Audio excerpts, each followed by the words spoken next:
और लक्सर से बड़ी खबर सामने आ रही है, जहां पर UK triple SC paper leak की जांच तेज हो गई है। मास्टरमाइंड खालिद के घर एसआईटी की टीम पहुंची है। खालिद के सुल्तानपुर वाले घर एसआईटी की टीम पहुंची है। एसआईटी की टीम सबूत जुटा रही है। जांच में कई अहम खुलासे हो सकते हैं। तो देखिए, अब UK triple SC paper leak से जुड़ी ये बड़ी अपडेट, जहां पर लक्सर से ये बड़ी खबर सामने आ रही है, जहां UK triple SC paper leak की जांच तेज हो गई है और मास्टरमाइंड खालिद के घर एसआईटी की टीम पहुंच गई है। खालिद के सुल्तानपुर वाले घर एसआईटी की टीम पहुंची है। एसआईटी की टीम सबूत जुटा रही है। जांच में बताया जा रहा है कि कई अहम खुलासे हो सकते हैं। और इसी खबर पर ज्यादा जानकारी के साथ हमारे संवाददाता अजित राठी हमारे साथ जुड़ गए हैं। अजित, जिस तरह से ये पेपर लीक का पूरा मामला आगे बढ़ रहा है, कार्रवाई इसमें हो रही है, कई खुलासे हो रहे हैं और अब एसआईटी की टीम चूंकि जांच कर रही है, तो मास्टरमाइंड खालिद की मुश्किलें बढ़ रही है। आपके पास क्या जानकारी इसको लेकर, क्या अपडेट आ रहा है?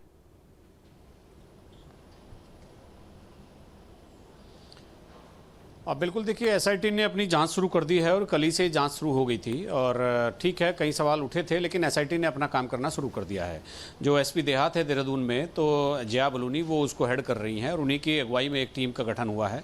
और वो टीम आज कल भी जाँच पर निकली थी और कल उन्होंने यूके ट्रिपल एससी में कुछ लोगों से बातचीत की है, पूछताछ की है। उसके बाद आज वो खालिद के घर गई है। खालिद के घर में देखा जा रहा है कि कहीं किसी तरह का और कुछ चीज़ें तो नहीं हैं।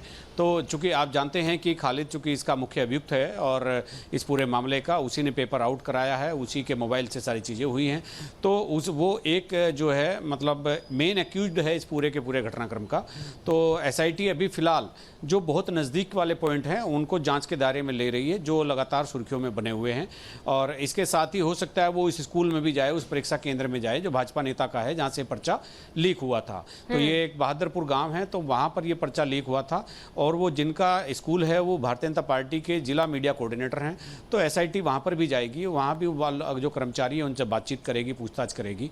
और अभी देखना ये है कि ये जब अभी खालिद, चूँकि खालिद का एक इक्विपमेंट पेपर आउट करने वाला था, वो पहले से ही पुलिस के कब्जे में है। एसआईटी ये देखना चाहती है कि खालिद के पास कहीं कुछ और चीज़ें तो नहीं है, क्या खालिद लंबे समय से पेपर लीक और ये पेपर आउट करने के मामलों में मिला हुआ तो नहीं है, क्या खालिद के तार कहीं और जगह तो नहीं जुड़े हुए हैं। तो इसीलिए वो वहाँ पर आज फोकसली इन्वेस्टिगेशन करने वाली हैं ये पूरी की पूरी एसआईटी। और इसी के साथ ही एसआईटी की जाँच अब धीरे धीरे आगे बढ़ रही है। जी, लेकिन इस जांच पर सवाल भी देखिए, हम देख रहे हैं कि एसआईटी की जांच का विरोध भी लगातार हो रहा है। लोग कह रहे हैं कि सीबीआई की जांच होनी चाहिए। अगर एसआईटी की जांच की बात की जाए, जैसा आपने बताया कि तमाम सबूत एसआईटी की टीम जो है वो जुटा रही है और कई अहम खुलासे भी हो सकते हैं, लेकिन जब 1 महीने के बाद रिपोर्ट अजित आएगी तो उस पर किस तरह से विश्वास ये छात्र और तमाम विपक्षी दल के नेता करेंगे, क्योंकि लगातार वो सीबीआई जाँच की ही मांग भी कर रहे हैं।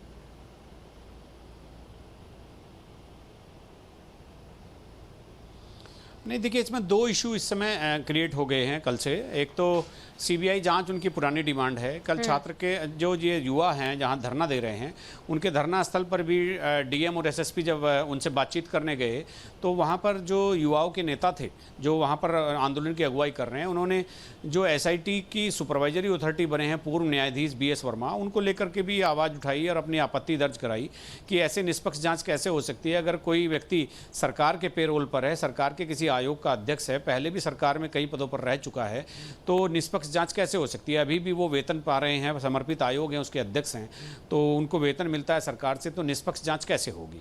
तो ये मामला डीएम और एसएसपी के सामने भी वहाँ युवा नेताओं ने उठाया।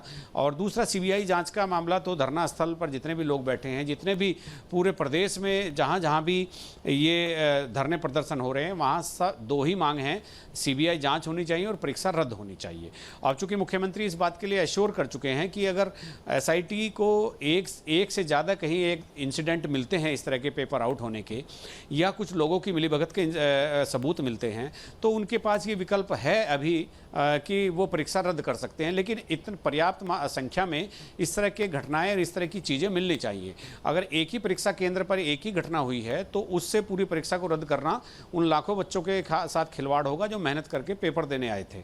लेकिन दूसरी तरफ ये भी सवाल उठ रहे हैं कि जो मेहनतकश बच्चे पेपर देने आए थे, तो वो परीक्षा रद्द कराने के विरोध विरोध में बेरोजगार संघ के सामने आकर क्यों खड़े नहीं हो रहे हैं। तो बहुत सारी अपने अपने तर्क हैं इस पूरे के पूरे अभियान में। सरकार अपनी बातें कह रही है, युवा अपनी बातें कह रहा है, कांग्रेस अपनी बात कह रही है, और कुल मिलाकर लब्बो-लुआब यही है कि एक परीक्षा पर की विश्वसनीयता पर, उसकी निष्ठा पर सवाल खड़े हो गए हैं। तो उनको किस तरह से पारदर्शी बनाना है, किस तरह से करना है।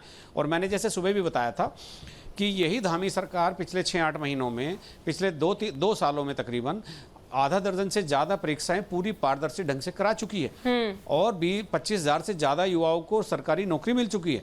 लेकिन सरकार की तरफ से जिन लोगों को ये बात युवाओं के सामने रखनी थी, उन्होंने बहुत देर कर दी।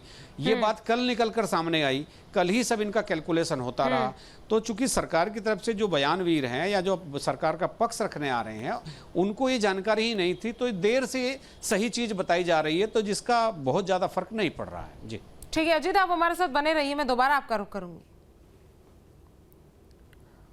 और देहरादून से बड़ी खबर सामने आ रही है, जहां पेपर लीक को लेकर छात्रों में आक्रोश देखा जा रहा है। शहर शहर छात्रों का प्रदर्शन देखा जा रहा है। सीबीआई जांच, परीक्षा रद्द करने की मांग पर छात्र अड़े हुए हैं।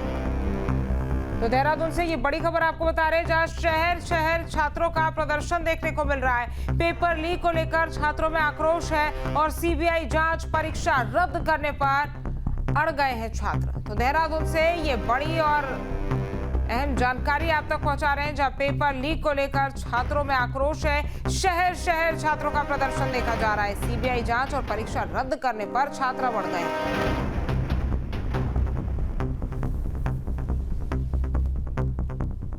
तो पेपर लीक को लेकर छात्रों में आक्रोश देखने को मिल रहा है। लगातार हमारे संवाददाता अजीत हमारे साथ जुड़े हुए हैं। अजीत, एक तरफ सरकार एसआईटी की जांच करवा रही है, एसआईटी की टीम का गठन किया गया और एसआईटी अपना काम शुरू भी कर चुकी है। दूसरी तरफ सीबीआई की जांच की मांग। लेकिन सबसे बड़ा सवाल मैं ये चाहूंगी कि हमारे दर्शकों को क्लियर हो कि एसआईटी की जिस तरह से जांच करने की प्रक्रिया होती है और जिस तरह से एसआईटी का गठन हुआ है और जो सीबीआई काम करती है, उन दोनों में एक बार फर्क पता चले कि आखिरकार क्यों छात्र जो है वो सीबीआई जांच की मांग कर रहे हैं।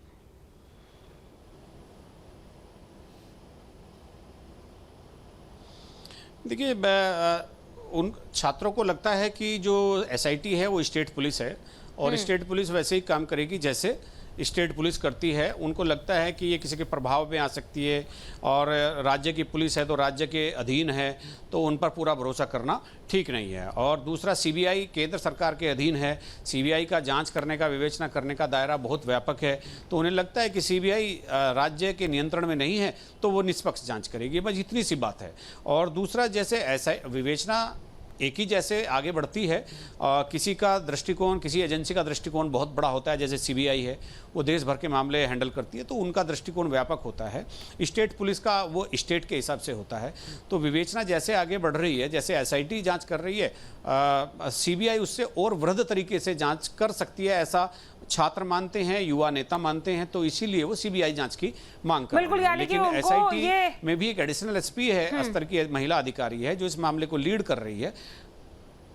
बिल्कुल अजीत, यानी कि जो छात्र हैं वो यही चाहते हैं कि भाई अच्छे लेवल पे, बड़े लेवल पे एकदम ठीक तरह से जांच हो, इसीलिए वो सीबीआई की जांच की मांग कर रहे हैं। तमाम जानकारी हम तक पहुंचाने के लिए आपका बहुत बहुत धन्यवाद। जहां भक्ति है हर शब्द में, कथाओं में छिपे हैं दिव्य रहस्य और ज्योतिष देता है जीवन को दिशा। धर्म से जुड़ी हर बातों को जानने के लिए हमारे चैनल स्तुति को सब्सक्राइब करें।